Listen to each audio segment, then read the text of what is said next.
Good evening, ladies and gentlemen. Welcome to another edition of Tornado Talk. We're here every Monday night at Dugan's Pub, 29 West French Broad Street in Brevard, North Carolina, where we talk all things Brevard College athletics. Have an exciting show on tap tonight.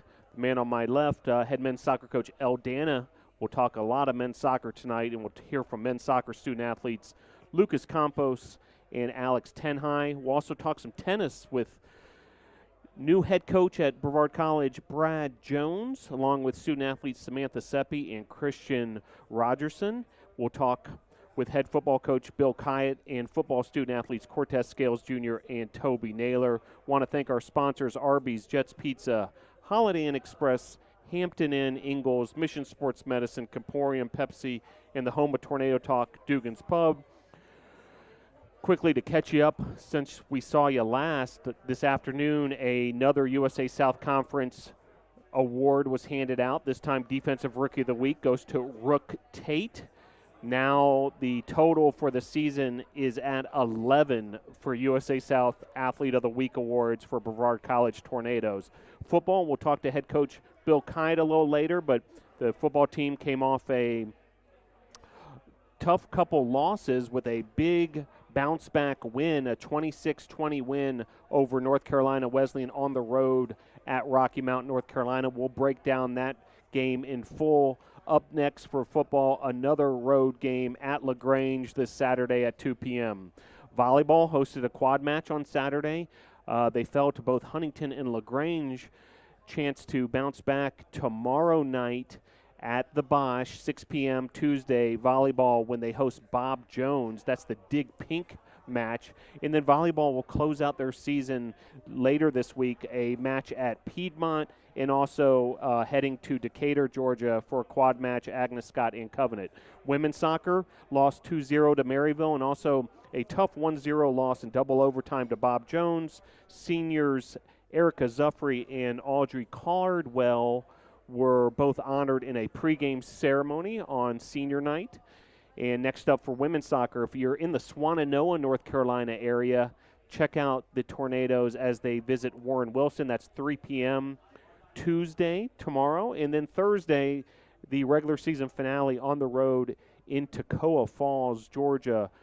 Tornadoes visiting Toccoa Falls. A couple other notes. USA South Cross Country Championship takes place this Saturday in Rocky Mount, North Carolina. And then Sunday, the cyclocross season begins for head coach Brad Purley and the Brevard College cycling program as they turn the page from mountain bikes to cyclocross. And that brings us to men's soccer. And great to be joined once again by head coach El Dana. Coach, thanks for joining the program. Thank you. Thank you. Well, an exciting weekend, and do want to break down each of those matches first before we get into what's next.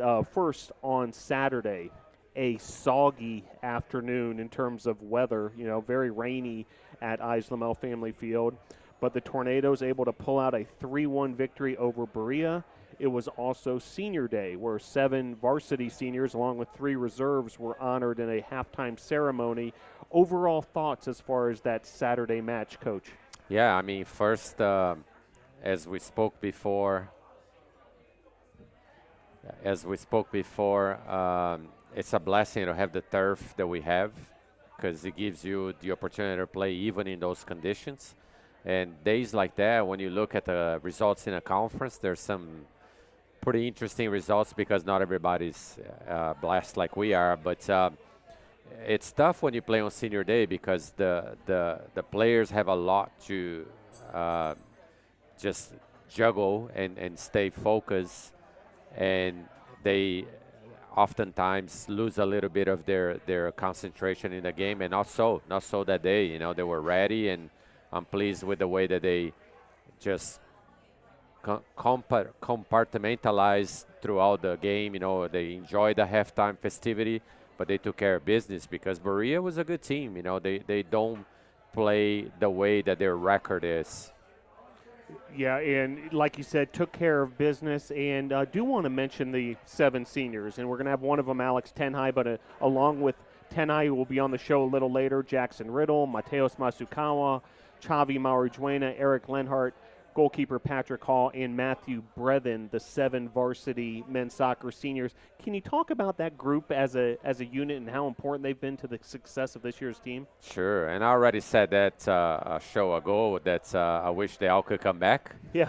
I thoroughly enjoy each and every one of them. They're great leaders. You know, that's the common thread on all of them. Of course, they have different positions and different personalities on the field, different contributions, but at the end of the day, they're all very important for the team, and each and every one of them gave a big reason why we were successful this year.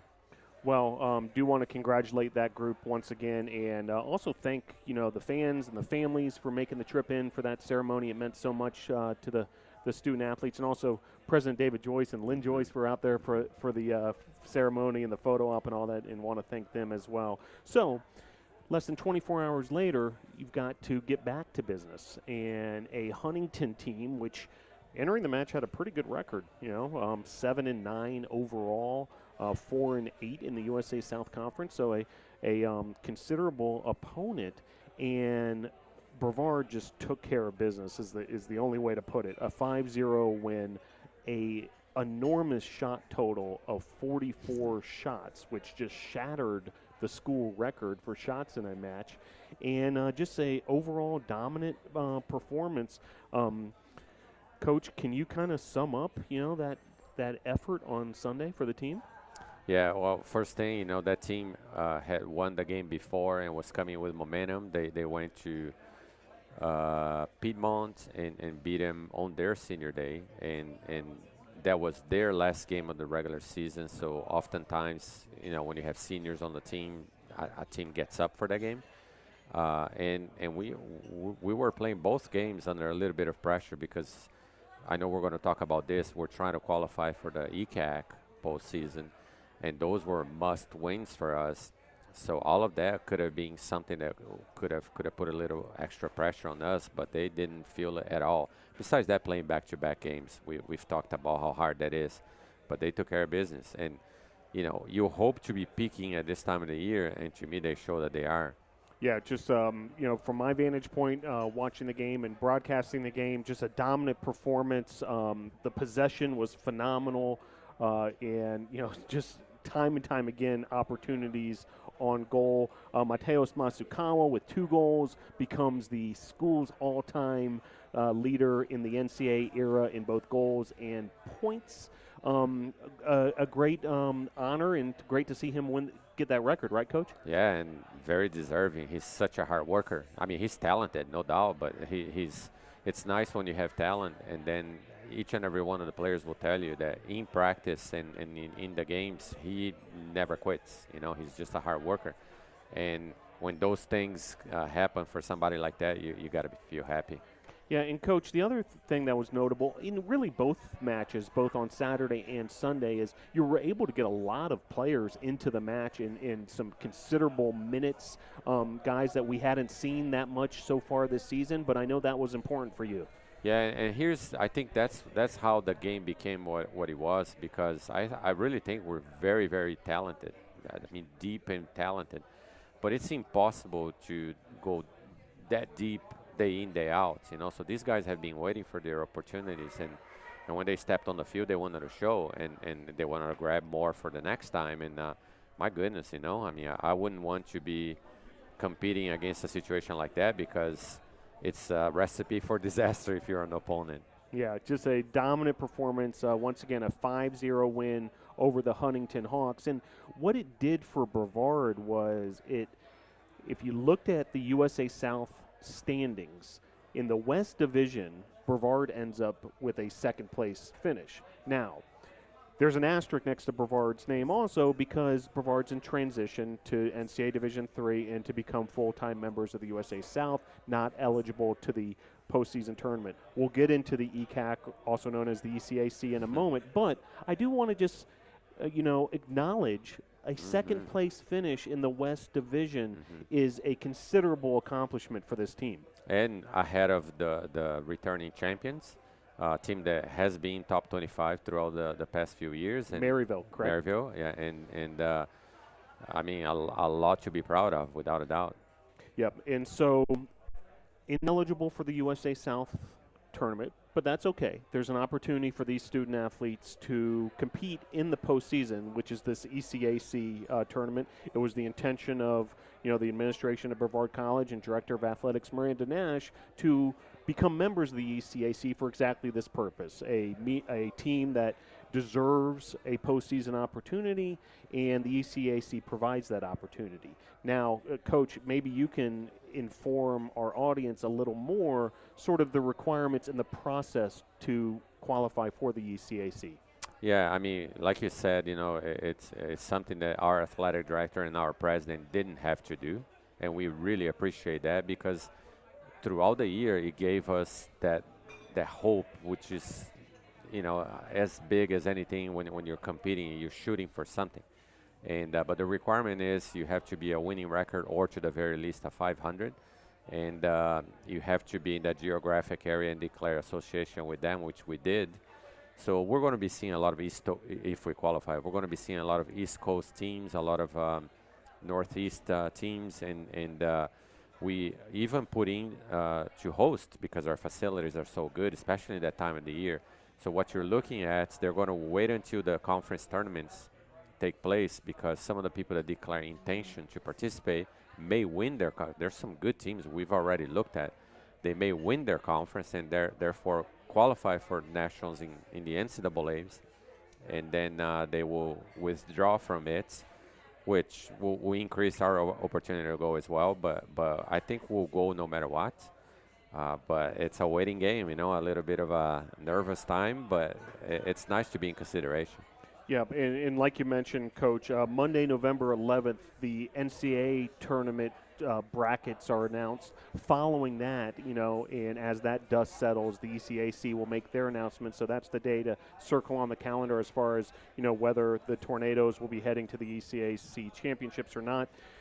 Meanwhile, Wednesday of this week, the Tornadoes travel to Winston-Salem, North Carolina to face Piedmont International University, a non-conference foe, but a quality side year in and year out. Tornadoes will conclude the regular season there at Piedmont International. And as you mentioned, it makes a difference to these folks who are deciding who goes to the ECAC championships, whether you finish 500 or higher. And with a win or a draw on Wednesday, the Tornadoes will finish with a over 500 record. Yeah, so the past two games and now this one, the third game, will feel like playoffs. So, and that's what you want this time of the year, and the guys have been kind of preparing mentally for that, and we're scouting them. They're playing tonight, so as soon as I leave here, I'm going to watch them, and we'll throw what we got best. Luckily we don't deal right now with a whole lot of injuries, and we're peaking and we're playing well, so I like our chances. Very good. Well, we'll be watching as well this Wednesday night when the Tornadoes head to Winston-Salem to face off against Piedmont International. First touch is slated for 6 p.m. in Winston-Salem. Coach, thanks for joining the program. We're excited to talk to a couple of your student athletes now, and exciting time for Brevard College men's soccer. We've really been enjoying it. Thank you. I appreciate you. All right, that was head coach Eldana as we broke down this weekend's matches along with the prospects of the Tornadoes heading to the ECAC championships, and joined now as they make their way here to the Coach's Corner at Dugan's Pub by senior Alex Tenhai, one of those 7 seniors who was honored this weekend.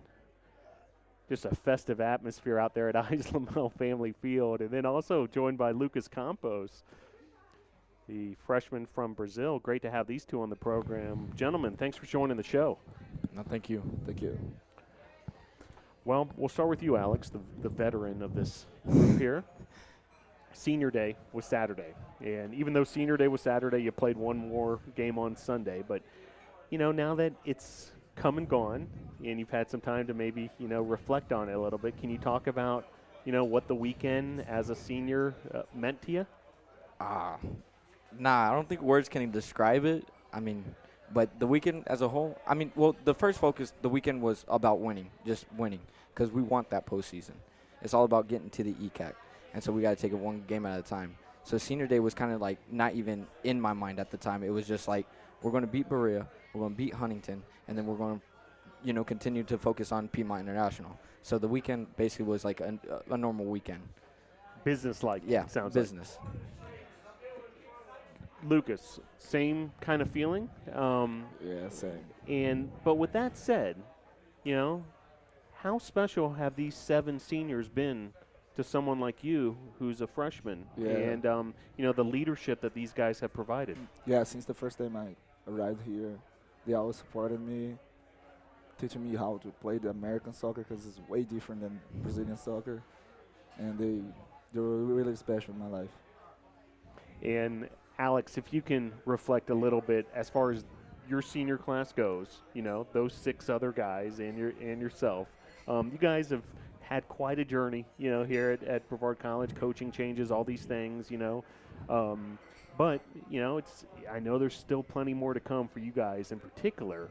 But can you think back, just how special, I would imagine, sort of like a brothers for life type feeling with these guys, right? Yeah, it's like when we first got in here, when we first came to Brevard, we were basically all on the reserve team, and Eric had a lot of first team starts as a keeper, and now Eric is a field player. And it's just so much changing from Patrick being a goalkeeper his freshman year to now. It's just incredible. Just the journey together, how we've grown so much. It's exciting because, like, this is how you want to end your senior year. This is how you want to, with, like, a winning record. You come in, and we're on the reserve team. We're just playing for fun then. And then sophomore year, it's down to business. Junior year, down to business. And senior year, you put everything out there. Yep. Now, speaking of the games themselves, the first one, Saturday, Lucas against Berea. Yeah. Rainy conditions. Yeah. It was one of those sloppy days that, like, oh, no, this is like – you guys were, if I was handicapping the match, Brevard was the favorite that day, if you were to look at the records. And suddenly the rain's, kind of creating a sloppy environment, and anything can happen.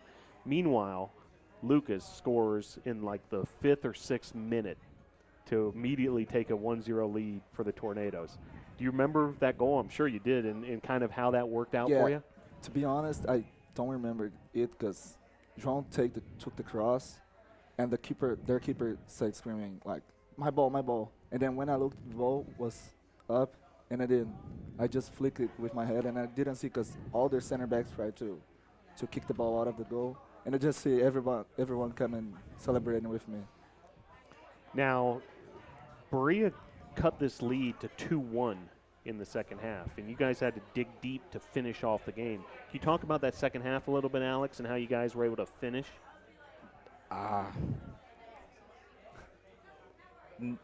Well, honestly, like, after the games, it's kind of like a big blank. Like, I just blanked here because I can't really remember. But the second half was just, like, it was really hard fought. I think we got a little too comfortable at first in the second half, but once we seen that they were playing to play in the second half, we knew we had to step up our game to the next level. And then as soon as Lucas scored, we knew it was done and we could relax. But it was kind of nerve-wracking the second half. Now, 24 hours later on Sunday versus Huntington, I've watched you guys every match at home this season. It was the best display of soccer I've seen so far. You guys were clicking everywhere, I know, again, business-like approach, you guys wanted, this win more than anything. But can you agree with me on that, like, this thing was just working on all cylinders? Yeah, it was. It wasn't like anything. It wasn't like Maryville, but still, we were clicking. Like, Maryville was a different level. We were playing to win this one, just like Maryville, but in different ways. Yeah, and Lucas, it felt like things were feeling good up front because Alex plays, oftentimes from the back. You midfield, forward. You guys feeling good up there? Yeah, same. Because we had a lot of Brazilians, so we feel very good in the front, and they're in the back, always helping us, like talking to us, who to defend, how to move. All right. Well, I asked Lucas to recap his goal on Saturday. I got to give you the same opportunity, Alex, for your goal on Sunday. How'd that feel? I saw the celebration. You guys were loving life. Yeah.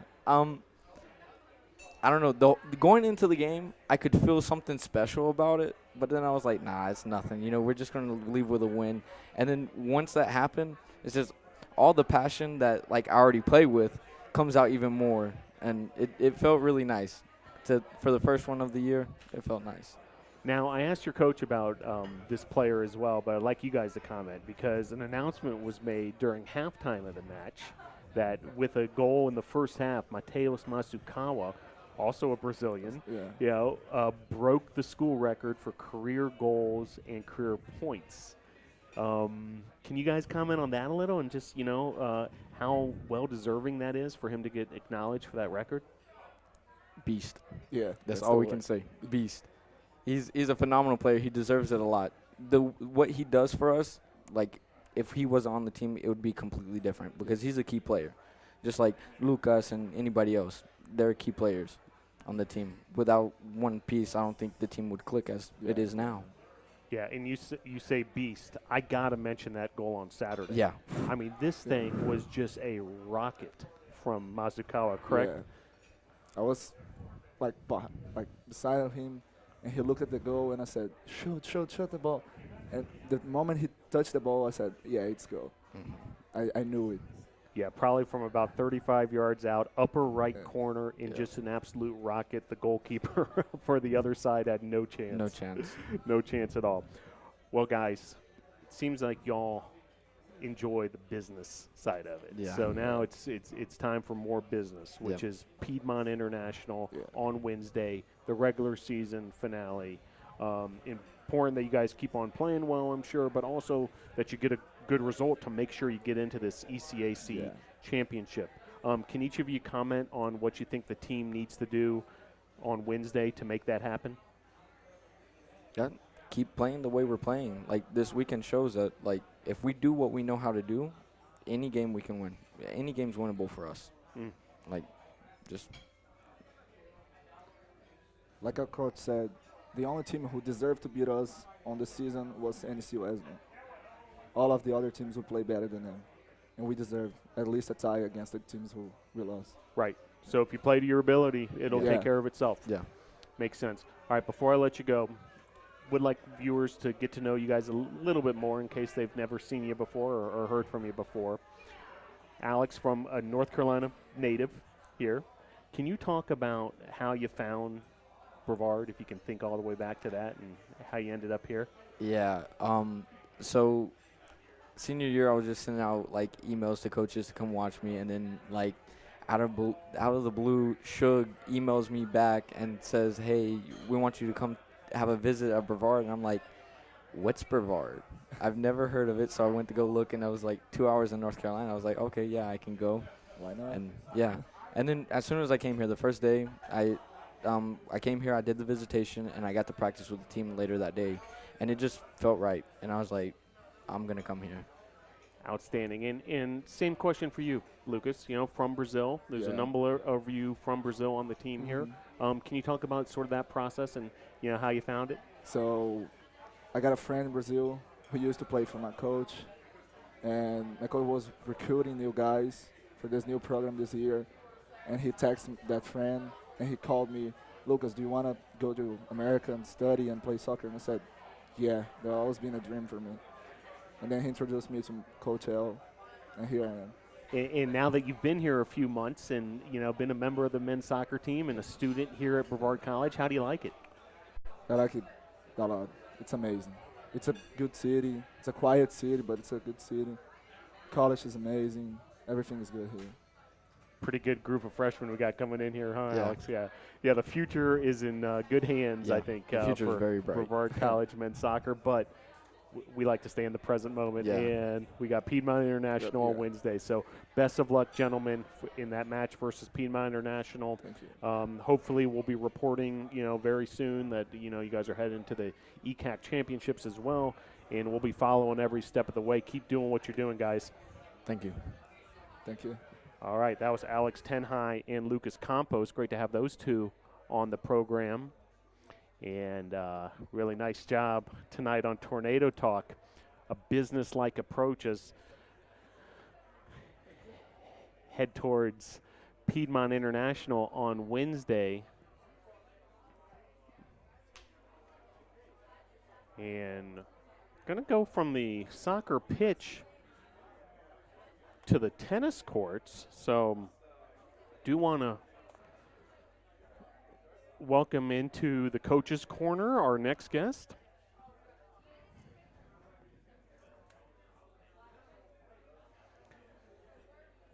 As he makes his way here to the coach's corner at Dugan's Pub, we're joined now by head men's and women's tennis coach Brad Jones. How you doing? Coach Jones, thanks for joining the show. Your Happy to be here. debut here on Tornado Talk. Absolutely. And we can hear the applause from here in Dugan's Pub. So a popular guest here on Tornado Talk. Well, Coach, you've been here a few months now. You've gone through the fall tennis season with your squad.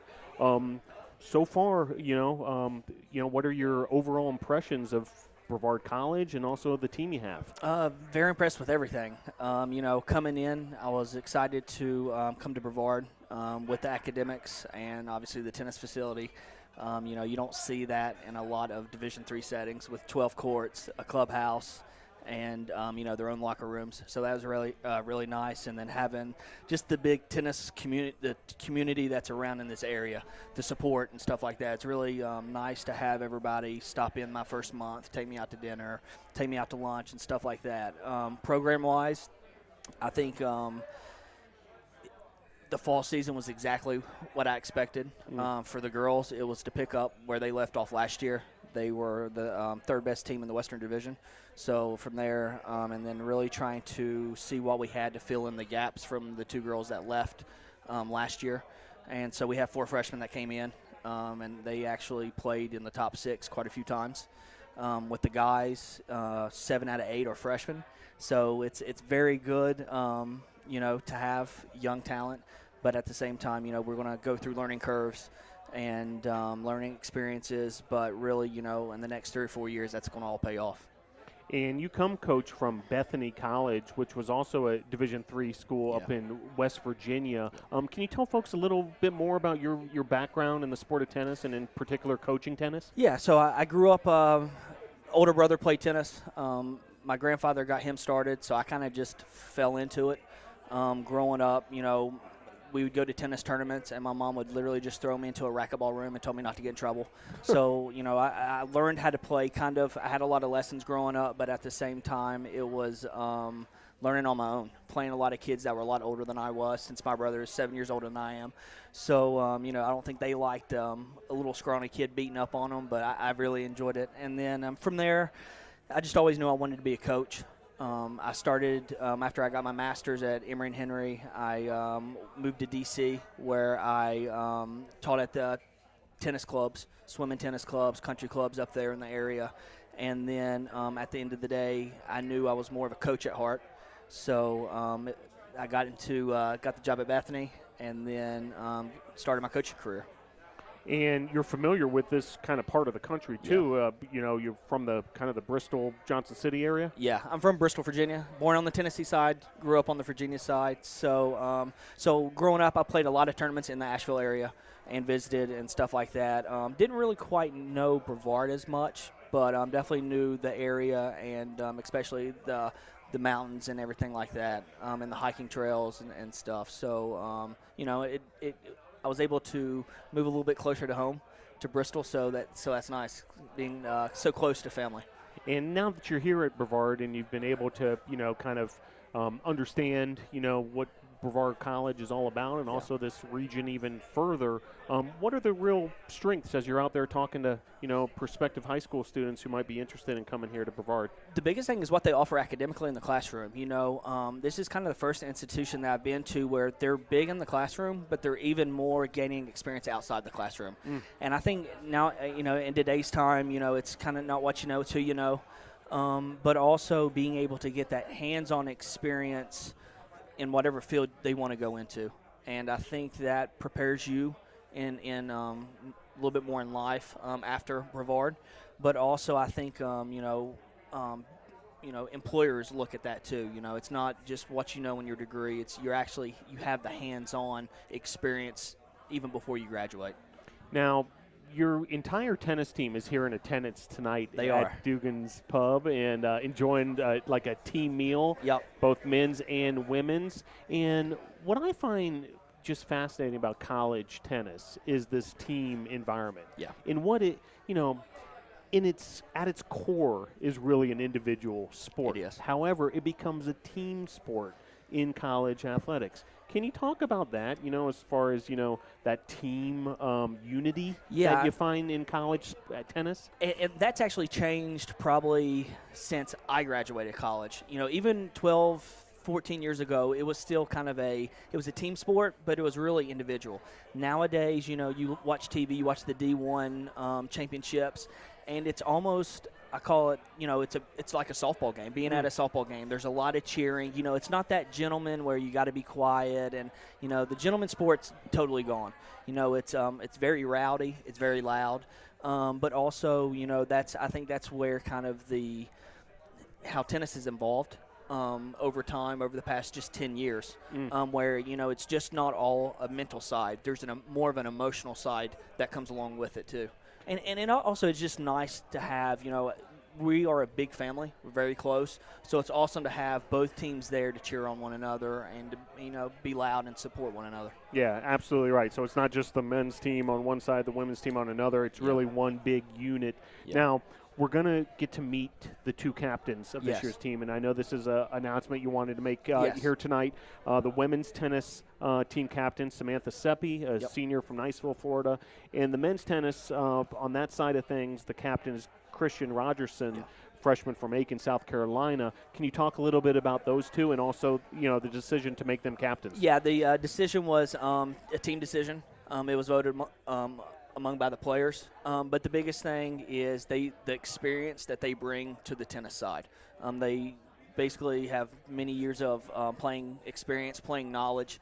And also I think, they've expressed that they want to get into tennis after they graduate. So whether it's working at a country club, teaching lessons, or being a college coach or a high school coach, so I think it was very fitting that they got awarded the team captains, and so it gives them to have that leadership and to build those bonds and to kind of start to figure out what they want to do as a coach, as a teaching professional when they leave Brevard. Outstanding. Well, Coach, thanks for joining the show tonight. Yeah, we're glad to gonna be on. talk to you plenty more as we get into the spring season, which is really the the crux of the college tennis season, and we'll even have a few live broadcasts from out there at the McCoy Tennis Complex, which we will look forward to. And hey, you and I have talked off the air, but just want to officially welcome you one more time Thank here you. to Thank Brevard you. College. Looking forward to it. We're thrilled to have you here, and now looking forward to talking to your two captains. Perfect. Thank you. All right, that was head coach of men's and women's tennis here at Brevard College, Brad Jones. Great to formally introduce him to our audience here at Tornado Talk. And making their way to the broadcast location now. Looking forward to hearing from these two, the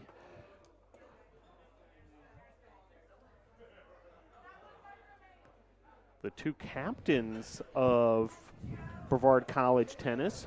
On the women's side, Samantha Seppi. Nice to see you. Nice to see And on you the too. men's side, Christian Rogerson.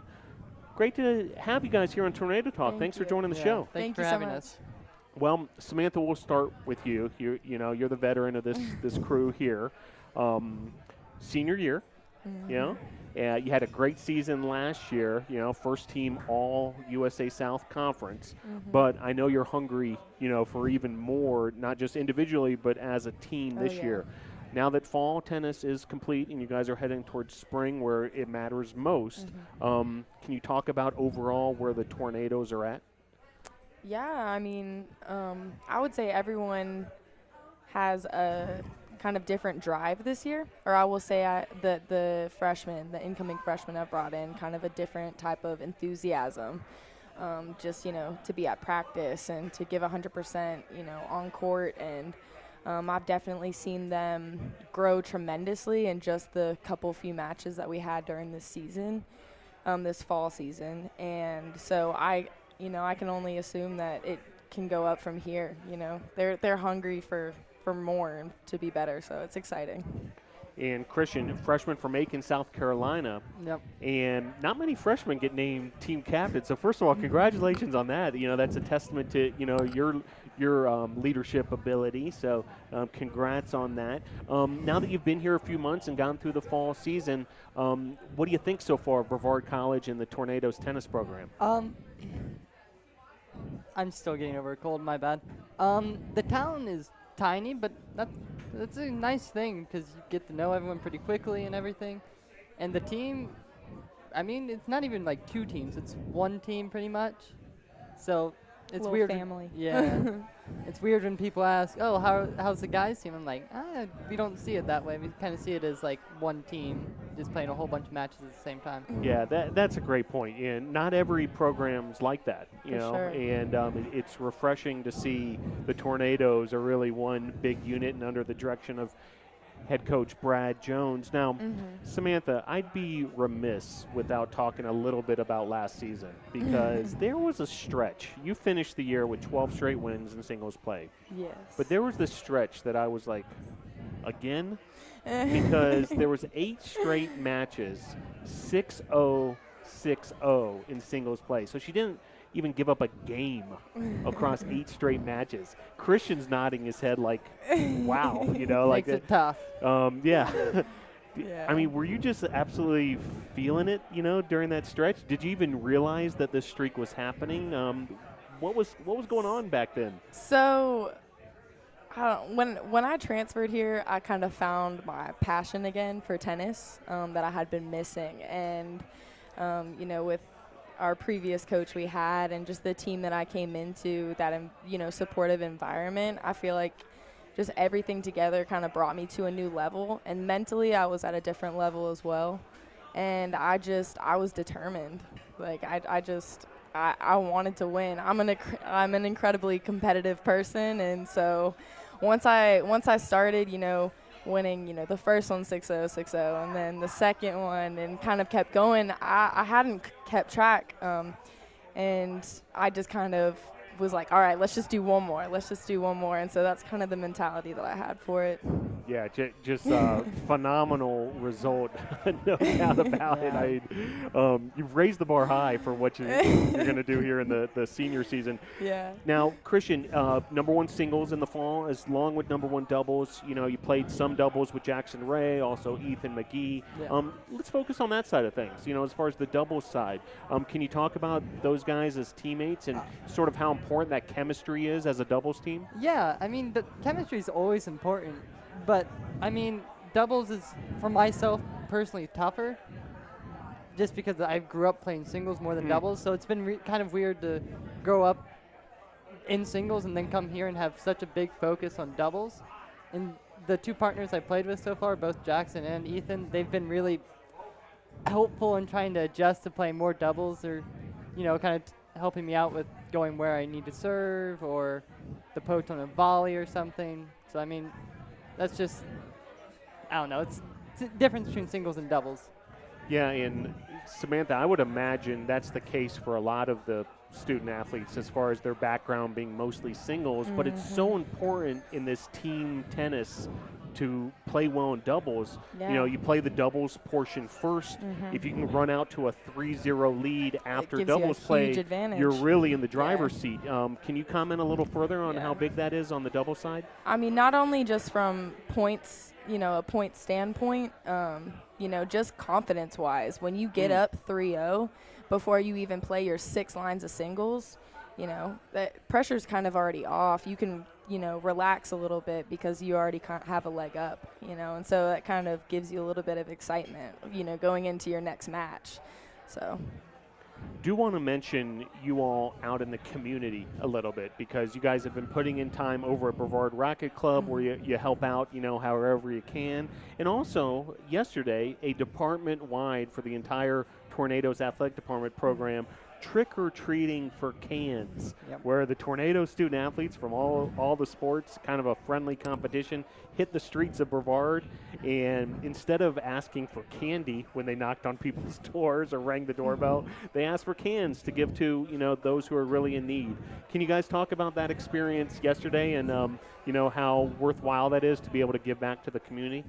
Yeah, I mean, we both kind of started on opposite ends of the street, so I think we can both have something to say about that. Because the group I was with, it was a lot more freshmen in my group than there were sophomores. We had one of our 2 sophomores in my group with us, being Andrew, and I mean it was a fun time because you're over there trying to figure out, how do we ask these people to donate to Bread for Life and the charity with the cans. So it was interesting to try and figure that out. Yeah, I think it was a nice way definitely for us to bond, and we also got to reach out to members in the community, for a good cause, and do some good for the community, and that's always a great thing to do, especially a part of a team like ours. So that really can just like come together and get stuff done. So Before I let you go, just so you can communicate it to the audience, Coach mentioned, part of the reason why you guys make sense as captains is that you have interest in the tennis industry and perhaps, spending your whole life, and making a career of it somehow. Can you guys look ahead, perhaps when the playing days are done, what you would like to do if that is indeed within the tennis industry? I know for me, I don't think playing will ever be done. Probably when I stop walking is when I'll be done playing. But I definitely plan on pursuing a career in coaching, and I hopefully want to have my own program one day, and whether that leads to camps and specific things. But I definitely want to have my own business with that and continue just helping people grow and learn. I just love that. Being able to teach something that's so important to me to other people is great.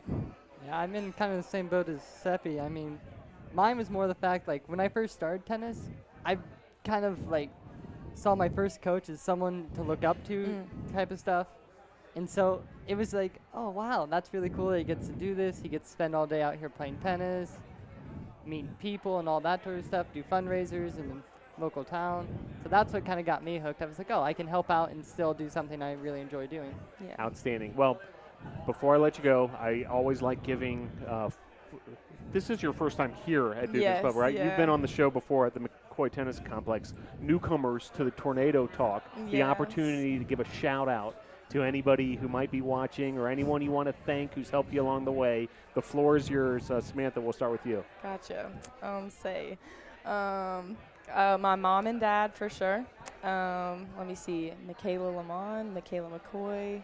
I got a few other people that are probably over there that I would shout out. So that's about it for me. Yeah, for me, it's pretty much just my family back home, my mom and my brother, my coaches back home, and then pretty much the rest of the team. Very good. Well, nicely done here, Samantha, Christian. Really looking forward to seeing you guys in action this spring. Thanks. And I'll let you get back to your teammates. You guys have a great little gathering going here tonight. Thank you so Thanks much. for joining the Great show. Talking to you. Thank you. All right, that was Samantha Seppi and Christian Rogerson. The announcement was actually made tonight on Tornado Talk that these two are now the captains of the tennis team. And great to have them on the program. And as we do every Monday night, looking forward to this next guest.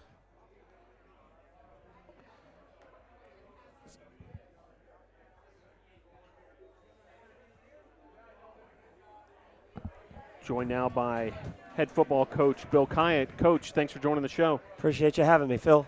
Well, Coach, always fun to review a victory. And the Tornadoes this past weekend, a 26-20 win over North Carolina Wesleyan in Rocky Mount, North Carolina. Overall thoughts as far as that team win? Well, what I was really impressed with was the way they have bounced back after the previous 2 weeks. Really gave one away against Methodist, which was demoralizing to the team. They were able to come back the following week knowing that if they wanted to win the conference title, they were going to have to beat Huntington, and fought like heck, came up short. That could very easily turn a young team flat for the rest of the season. But I did get the message across to them about how much they had to play for with half of a football season left. And they responded, and for the first time since apprentice school, came out flying in all phases of the game. And we were able to score points early and hold on to that lead and end up with a victory. Yeah, and Coach, I know that's been a challenge all season long as far as that fast start, especially on the offensive end. But a 19-0 lead heading into intermission, touchdown runs by Dalton Cole, those first 2 touchdowns of the game, really a big sign for the offense to get going there early. And I was extremely proud of Dalton Cole's performance over the weekend. And you can ask him, he knows this. The previous week was definitely his worst of the year. And that could have really had him down in the dumps going into this game. But we did make some adjustments with the game plan to get him involved early and really make things work toward his skills and the things that he does extremely well. And we basically made a highlight reel of his year and a half of the things that he is very proficient at and effective and successful. So we put all of those basically into a package for him, and you could see what he did with 2 touchdown runs, some big first down runs, 14 of 18 passing, and we can actually identify the 4 non-completions and see how close he was to completing those. He would have been 18 for 18, which is 100% passing. So a really, really wonderful, well-crafted game by Dalton Cole. Yeah, and he engineered 2 just tremendous scoring drives in that first half. The first drive, 12 plays, 69 yards, chews up almost 7 minutes of time. And then the second drive, 9 plays, 87 yards, 4 minutes, 44 seconds. So not just Dalton, but it sounds like the whole offense converting third downs, moving the chains on those long drives. And we were very methodical the way we went about each play throughout the drive. And we had preached to the offense all week. We showed them what happened in Huntington and why we weren't successful. And we were playing behind the change because just as soon as we did something well and got a first down, then we would make a silly error. And next thing you know, it's 2nd and 14 or 1st and 15, and we're going backwards. And it was always just one play at the most critical time that would set us back. So the kids knew that. They kept that in the front of their minds during the game, and they wanted to make sure that they got forward on every play. Come hell or high water, get it forward. And they took to it, and that's why we were playing exactly the way we were thinking during the week, which is just really concentrate on every play, do everything you can not to make an error, and then things will work out in the positive for you. Now, you mentioned Dalton Cole's rushing ability, but also Damone Rouse got going again. 12-yard touchdown run, a long run of 25 yards, 12 carries, 54 yards, the final total. Great to see Rouse going again. And it was fantastic. We had a lot of the runs that we had in catered to the things that he does well because, remember, this is our first time seeing him in game action. So we're only halfway through the season with him to know how he really fits into our offense. So we made sure that the run plays could highlight all of his strengths. And with the blocking that we had up front from our 5 offensive linemen and then mixing our tight ends and fullbacks and then what we get on the perimeter because when he does get outside, our wide receivers are very good at the run game, meaning blocking these defensive backs, whether they be corners or safeties. Now, as the Tornadoes ran out to that 26-0 lead, part of that was a 82-yard interception return by Rook Tate. And he was honored today as the USA South Conference Football Defensive Rookie of the Week, a very deserving honor. Earlier this season was named to D3Football.com's Team of the Week when he recovered a fumble for a touchdown in the win over Maryville. Can you talk about Tate a little bit and just how special he has been as a freshman DB? And that is a very tough position to play as a freshman. And we have several of them out there now with the injuries that we've had. So once what was the strength of our team because of all the experience, now you would think because of the youth and inexperience would be an area that opponents would attack, which they are doing because on paper they would think that this would probably be a weaker area. But they're all playing great football. And what Rook did, that was an incredible time during the game because that was an offensive turnover. Sudden change, defense came up. So typically, that things usually go in the favor of the team that gets the turnover. They go down and make a big play and score. So they were driving down the field, and that quarterback had a great arm, was very accurate with his passing. Thankfully there he was accurate to our player, and boy, he turned the Jets on there once he got that ball. He was not going to be denied getting into that end zone. Now, we knew North Carolina Wesleyan was a potent offense going into this matchup, but the Tornado defense shut them out for 3 quarters. 0 points by North Carolina Wesleyan through the first 3 quarters. Really did a great job in defensive third down conversions for the game, holding them to 4 of 12 third downs.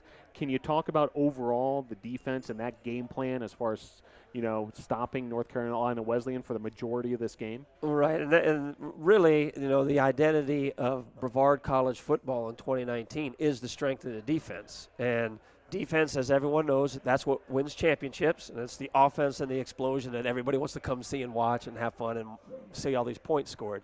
But really an outstanding job of a team defense where you keep everything in sight, keep everything in front of you where you can see it. Let these little runs inside, outside, short passes, let them in front of you. Everybody come up, pursuit of the ball, and make tackles. And then while doing that, you could make a tackle and strip the ball and get a fumble recovery. You could get an interception. They could drop the pass. So a lot of things can go wrong for the offense based on the defense not making errors. So the fewer errors the defense makes, then the more productive they are as a whole defense. And we've been very good this year at doing that. And, when you talk about the points that were scored in the fourth quarter by Wesleyan, it was probably a little early for us to go into a true legitimate prevent, but we were at the stage where we were playing so far off that a lot of those yards that you would see in a stat were just getting racked up, there toward the end in their comeback.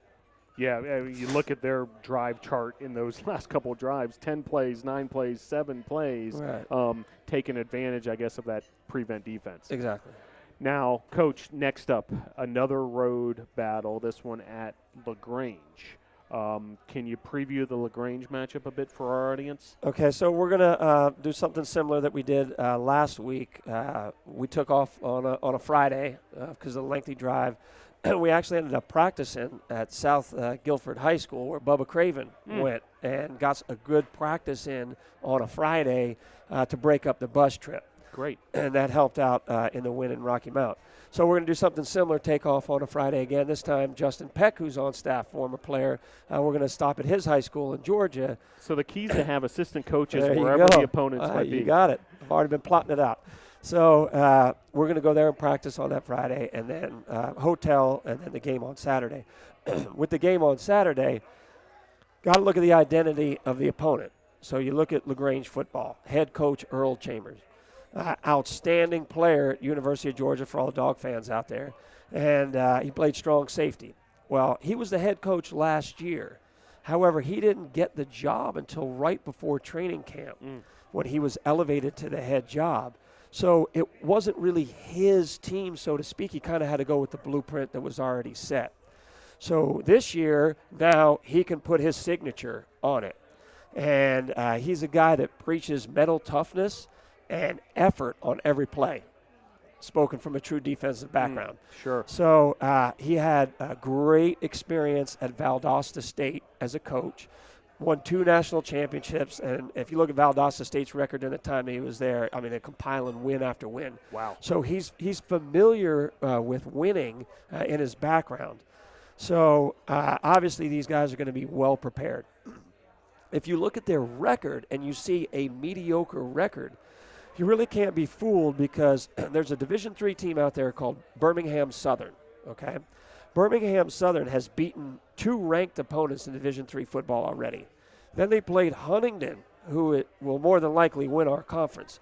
Blew Huntingdon out, blew them out. LaGrange beat Birmingham Southern. So you see what they're capable of. So offensively, what we're looking at is a true RPO offense. So for those that don't know, RPO is run pass option. So they're going to run the ball, and if you commit to the run, they're going to pull it out and throw a pass. If you're going to run the ball, they're not going to go play the pass. Now they'll just hand it off and run it. So you have to be very, very disciplined, know your keys, know what you're looking at. Otherwise, they'll just do what you're not doing and go away from you. And does it include a lot of tempo as far as hurry-up type effect? Yeah, but the main thing for us that we're concerned about is knowing, hey, they're showing run, and they do run it. Yep. Or they're showing run, but they're going to pass it. So that's really where we got to stay true to the fundamentals on our defense. Offensively, you remember it's a defensive head coach. So he's got defensive background. And they have some stout players up front and in the middle. And you always on defense want to be strong down the middle. So even the best running teams in our conference really struggle trying to get the ball up the middle because he built his team to be strong down the middle like a defense should be built. And then on special teams, they do take a lot of chances, and they're very creative in what they do. So this is not a week where special teams, you just glance at your book and just take a little peek and, oh, okay, I know what I'm doing. You better really study it because next thing you know, somebody's going to run a punt fake on you and they're going to get a critical first down. Mm-hmm. So it's a week for us to be on our toes. Can't rest on our laurels just because we won last week on the road against a very good opponent doesn't mean we automatically win this week. We got to go right back to it, start on day one, which we did today, which was reviewing the film from the weekend, making the corrections, and a light intro to the opponent. So, at this stage of the season, it can feel like a grind. So as a coaching staff, we need to do some things to keep it fresh and alive for the players so they don't just go into a funk, and then next thing you know, you're down at halftime in a football game. Coach, I would like to just mention off the field a bit. And, we had a couple members of the tennis team on earlier. And, there's a big program this past weekend with the athletic department. Sunday, cans across the conference, trick-or-treating for cans. All the teams got going with that. But I know the Tornadoes football team has done all sorts of community service since the day, the team reported on campus. Can you talk a little bit just, how proud you are of this group as far as what they do in the community? Well, what I'm most excited about is that I don't have to threaten any of these players that you must do this or else. I lay it out to them about the opportunities that are before us to have a chance to service the community, and they all show up. And that just tells you what kind of human beings we're recruiting. So these are all individuals who want to do everything they can to give back to the community that supports them. So just extremely proud that these guys are so willing to give. You say a servant's heart, and they don't ask any questions. They just say, what do you need? What time do I need to be there? And then when they show up, hey, Coach, what are we doing? And then we send them about their business. So whether that was cleaning up in the park or helping at a shelter or going to a home of maybe an elderly person that can't really work in their yard and take care of that. Really, these guys, we have such a team atmosphere. And I mean, it sounds so cliche to talk because, of course, we're a team. But really, in the past, we've had so many pockets of team. So we had this click here, and this click here, and this click here, and this click here, and then they all come together for the common goal, which is the football and winning it.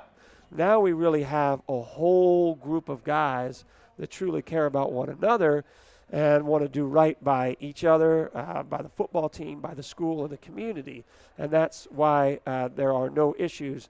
In the years past, we'd call it dip and dodge, where these kids would come up with every excuse why they weren't available. And now we have a whole team of guys who are always available. So I think it's a wonderful thing. Yeah, no doubt. Well, Coach, appreciate those thoughts, and we're looking forward to seeing what's next for the Tornadoes this weekend at LaGrange, 2 p.m. down in Georgia. And now we're going to talk to two of you. If you can help me preview these next two guests, so we'll leave it at that. From the defensive side, Toby Naylor, freshman linebacker out of this isn't a typo. No, Bristol, England, not right. Bristol, Virginia, or Tennessee. Bristol, England, and Cortez Scales, Jr., sophomore wide receiver from here in North Carolina. Coach, tell the audience a little bit about these two, who they're going to be hearing from. Okay. Well, first, I have yet to reimburse Coach Luke Jakes for his initial phone call to Toby. He told me it was 49 cents a minute to make the call once we were contacted. So I do need to fill out that paperwork and get that sent in. But really, when we saw the things that he did on film, wow. I mean, talk about jumping off of a tape. And just extremely impressed with everything that we saw on the film. Hard-nosed, blue-collar, just getting after it, hustle, really things that you look for in a defensive player. So there was no hesitation, no fear. We didn't worry about where he's from or the distance traveled. We knew if we could get the information to him about what this program was all about, that he would really like it. And from the very first day he showed up, he was everything that he was in his video. And first day we had the pads on, the contact was made by Toby, and the reaction was, whoa, whoa. I mean, because he was really lowering the boom on some guys, and they were his own teammates, and that's why we were looking forward to see what he could do against the opponent. As far as C.J. Scales, when he came here 2 years ago to visit the school, we were really looking at him to play defensive back. And Coach Gavea was salivating as the safeties coach, knowing that he was going to have C.J. And I'm watching C.J. move around on that film, and then I saw him when he showed up, and I just teasing him. I say, hey, I'd love to have you here on the offense. One thing led to another. Next thing you know, he's playing receiver for us. And what a treat that was for us. And the only reason you didn't hear his number called even more last year was because he was backing up the greatest receiver of all time. Bubba Craven. Exactly. So what a great player to play behind and learn from. And he definitely made some plays last year. But now this year he's really coming into his own. Had some big catches in the game over the weekend. Scored some touchdown for us early, that big one against Christopher Newport. So he's done some great things for us this year, but he is what we would call a great athlete. Okay, so the only other sport I've actually watched him play is basketball, and he's phenomenal at that.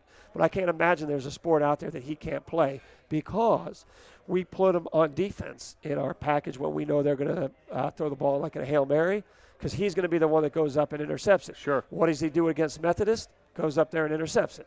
So no surprise. If a kicker's going to kick a long field goal, the trajectory usually isn't as high because they want to get some distance on it. So it's a lower kick. Who are we going to put in now on field goal block? C.J. Scales. Why? Because he's going to jump right over everybody and knock that ball down. Vertical leap. Yeah. So there's a lot of things that he can do. So he is your true athlete and really, really remarkable. And, I mean, you can see his size. I mean, just you look at him and he's a FCS size player, and he's playing for us, and we're just thrilled to have him. Well, fortunate to have both Toby Naylor and Cortez Scales Jr., and we're going to have him on the show right now, Coach. Thanks great. for joining the program, Coach. Good luck this weekend at LaGrange. And if you don't mind, Coach, I would like to some thoughts and prayers out to Coach Eric Gallen and his family. Eric's son plays for Kansas State, who had a huge victory over the weekend.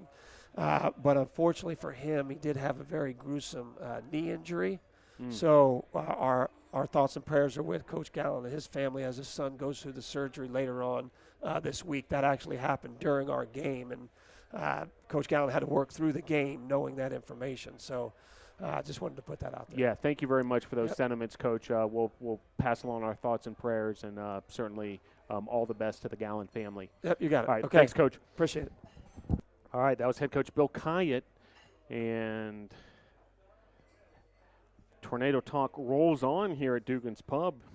Looking forward to these next two guests.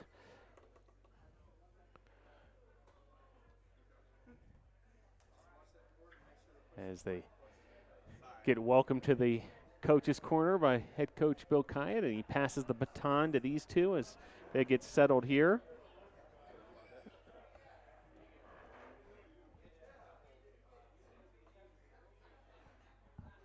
And joined now by Toby Naylor and Cortez Scales Jr. Gentlemen, thanks for joining the program. Thanks so much for having us. Yeah, it's great to have you guys on the show.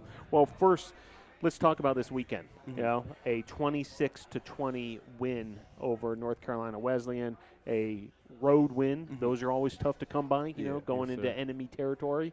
Mhm. Can each of you talk about overall? You know, how good it felt to get that W? Do you want to go first? Oh, I have to go Yeah. first.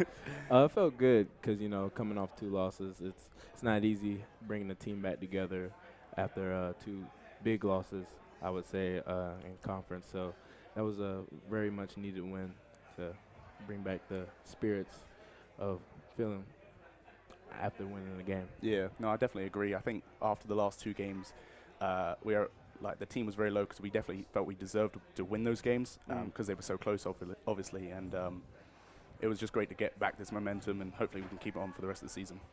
And specifically, Toby, we'll start with you on this one. Mhm. Defensively, you Yeah. know, you guys were able to shut out North Carolina Wesleyan, 0 points those first 3 quarters.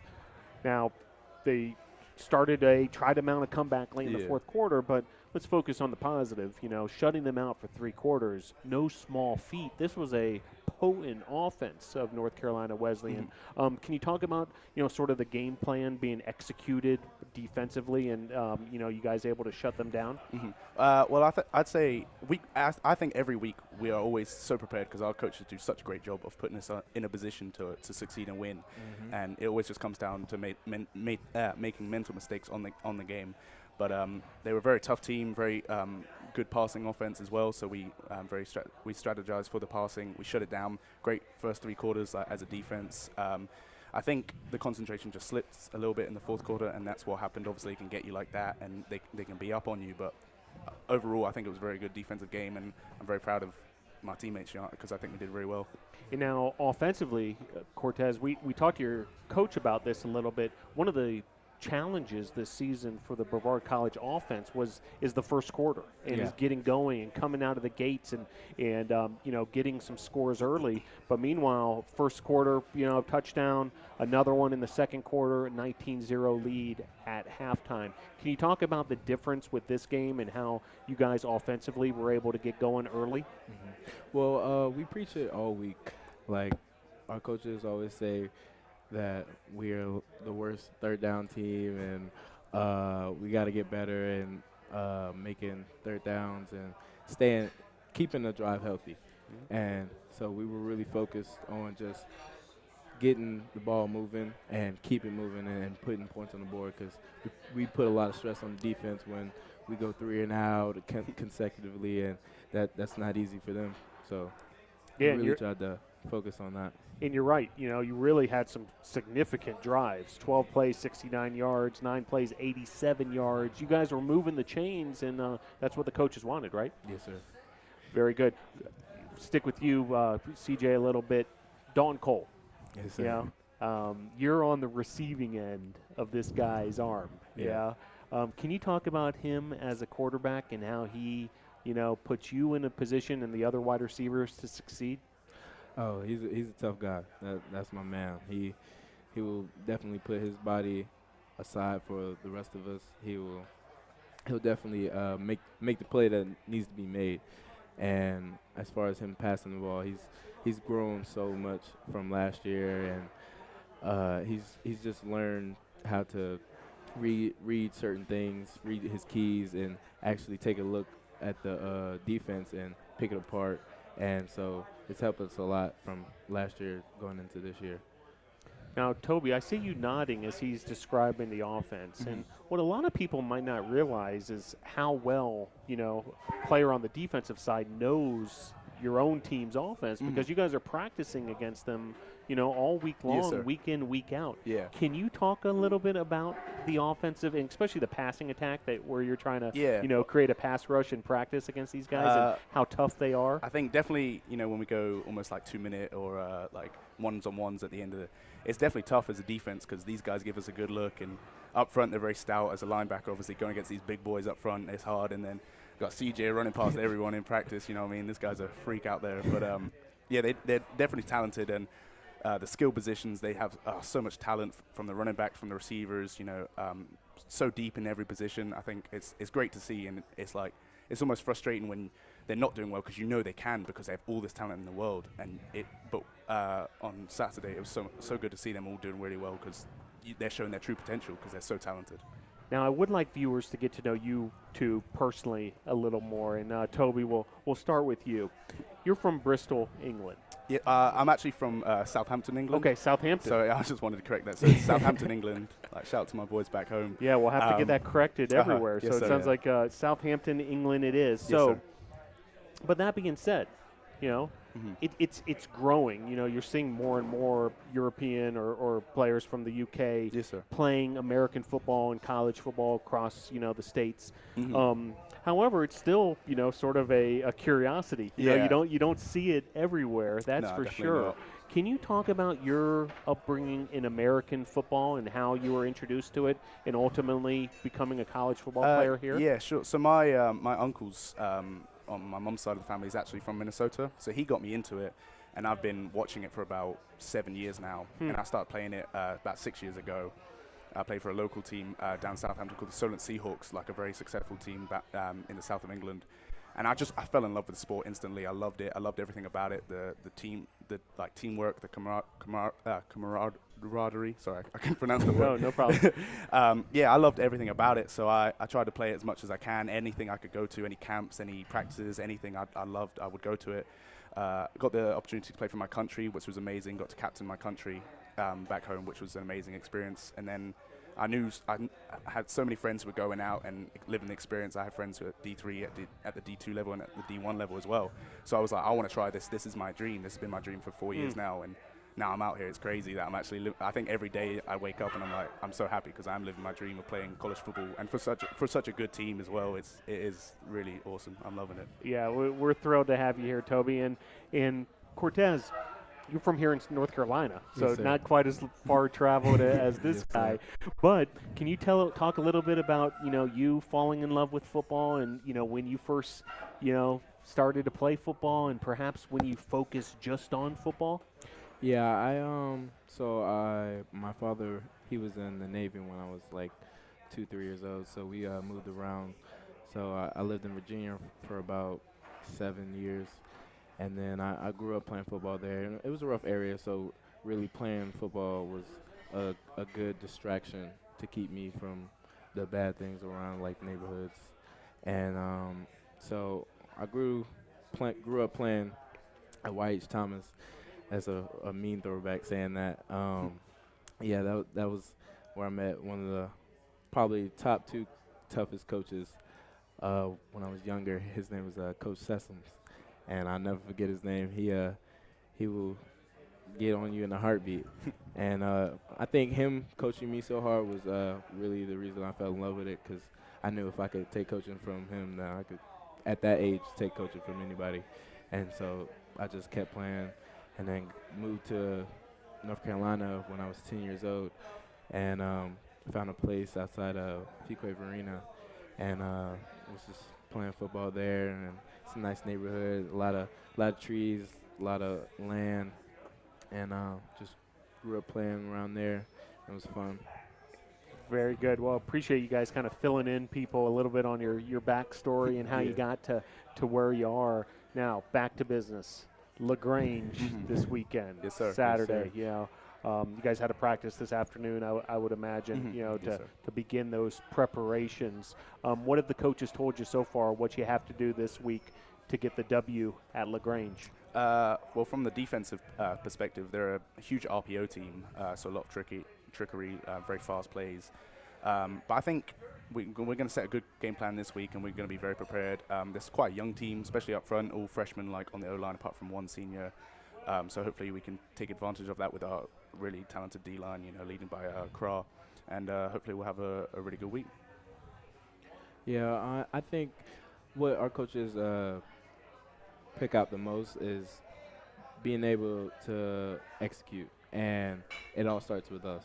Like my wide receiver coach, Coach Bathers, he tells us every day, only person who can stop us is us. And if we do what we're supposed to do, then nobody can stop us. And that's really stuck with me the most, because I truly believe if everyone on our team does their job, then we can't be beat. So it's a matter of just getting on the same page. Yeah, very well said. Well, before I let you go, I always give newcomers to Tornado Talk the following opportunity, which is the chance to say hello or thank you to anybody who might be tuning in. The cool thing, for guys like yourself, Toby, who here from England, about this internet broadcast is that people could be tuning in from all over the world. No, I've definitely and got checking you out. people So watching. the floor is yours. We'll start with Toby, and then we'll go to Cortez Scales Jr. Whoever you want to say hello to or say thanks to, who might have helped you along the way. I just wanted to give a huge shout out to my stepdad, Callum McClenaghan. He was actually at the last home game, so he flew over and was watching the game.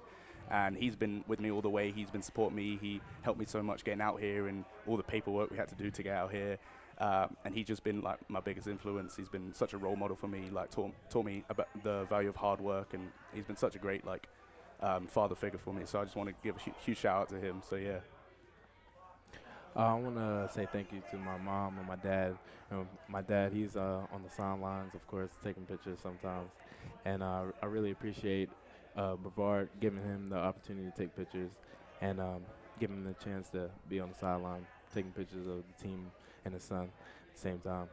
I also want to give a shout out to Top Flight, the receiver corps. Top Flight. Yeah, Top Flight. Woo. Yeah, those are my dogs. And just the rest of my family, my sisters, my god brother, all of them back home, just everyone who's helped. Nicely done. Well, I want to thank your father as well on behalf of the Sports Information Department and the Athletic Department. Having those great images from the games, really helps, raise the profile of the program quite a bit. So thank you for his good work. It's not easy out there. People say, oh, you're snapping pictures on the sidelines. It's a tough job. Your head's got to be on a swivel when there's bodies flying towards you and all that. It's good for the Instagram as well, I'll tell you that. I almost ran him over last game. Oh, really? Yeah. Well, guys, great job. Enjoy the rest of this week. Best of luck as you prepare for LaGrange through the weekend. And, we'll see you around campus, and we'll be following you guys this weekend at LaGrange. Great job tonight on the show. Brilliant. Thank you very much. Thanks for having us. All right. That was freshman linebacker Toby Naylor and sophomore wide receiver Cortez Scales Jr. Great job by those two on the program as Tornadoes football marches on LaGrange this weekend. That'll be a big one for Brevard College. Some more events for you to make sure you have on your calendar. Tomorrow, the volleyball team will be in action versus Bob Jones at the Boschmer Gymnasium. That's the home finale for the Tornadoes. Make sure you come on out, wear pink as part of that breast cancer awareness Dig Pink program. Thursday, if you're looking for some more men's soccer, head on out to Ives Lamel Family Field. The reserves team will be in action on Thursday at 6 p.m. You can also catch the women's team in the region here tomorrow, Tuesday, at Warren Wilson at 3 p.m. in Swannanoa. And then Thursday, Toccoa Falls, Georgia. That's not all that far. The Brevard College women's team will face off against Toccoa Falls at 4:30 p.m. Want to thank all that made tonight's show possible, including our guests. We had head coach El Dana from men's soccer, along with Lucas Campos and Alex Tenhai. We had head tennis coach Brad Jones and the newly announced captains of the tennis team, Samantha Seppi and Christian Rogerson. We had head football coach Bill Kyatt, along with Cortez Scales Jr. and Toby Naylor. Want to thank our sponsors, Arby's, Jets Pizza, Holiday Inn Express, Hampton Inn, Ingalls, Mission Sports Medicine, Comporium, Pepsi, and Dugan's Pub. There will not be a Tornado Talk here at Dugan's Pub next week. However, we will be on Facebook Live at our usual time of 7 p.m. That'll be from the Whittick Conference Room at the Boschmer Gymnasium. The reason why, Tornado Tip-Off is on Monday, November 4th. That begins at 9 p.m. on the floor of the Boschmer Gymnasium. First 250 fans receive a free T-shirt. So come on out and help get the excitement going for the start of men's and women's basketball season. Make sure you follow the Tornadoes on Twitter and Instagram at BC Tornadoes. Subscribe to Brevard College Tornadoes on YouTube. Follow Brevard College Tornadoes on SoundCloud, and like Brevard College Athletics on Facebook. And be sure to follow Brevard College on Flickr, where you can find all the photos from all Brevard College events. Want to thank those behind the scenes, including Joseph Marvin and Mariana Rodriguez. We'll see you next week from the Boshemer Gymnasium as part of Tornado Tip-Off. Thanks for joining tonight's show. Go Tornadoes.